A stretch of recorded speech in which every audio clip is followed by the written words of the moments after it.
Bismillahirrahmanirrahim. Gelin okuyalım Kur'an, gelin okuyalım Kur'an, derde dermandır Kur'an. Hak kelam cana derman, la raybe fihi Kur'an. Hak kelam cana derman, la raybe fihi Kur'an.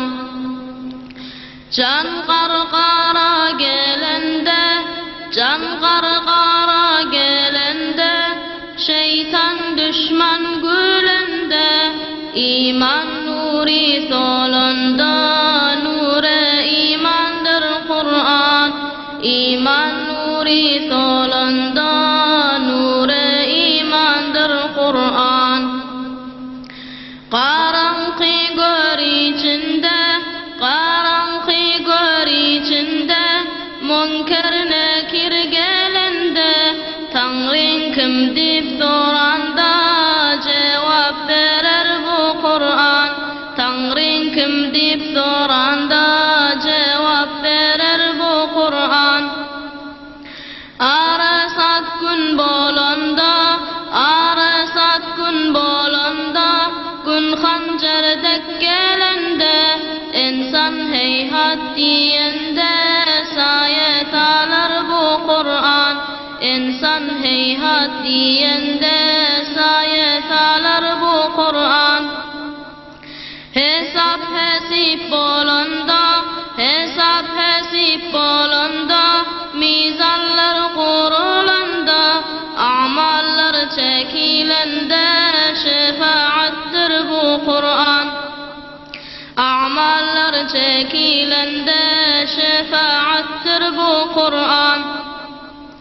Dozak kaynan gününde, dozak kaynan gününde, kol sırat çekilende, geçtip ferman bolanda, hami bolar bu Kur'an.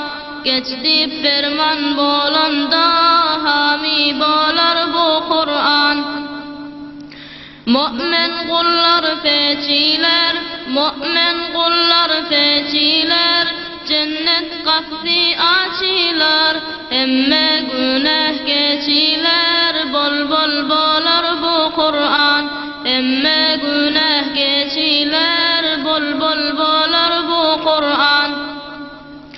Hak didarın görürler, hak didarın görürler, başın secde koyarlar, şatlık donun giyerler, şonda okar bu Kur'an. Şatlık donun giyerler, şonda okar bu Kur'an. Tanrım tevfikın versin, Tanrım tevfikın versin, dilime cari kılsın, iman nurini görsün, gözüm nuri bu Kur'an, gözüm nuri bu Kur'an.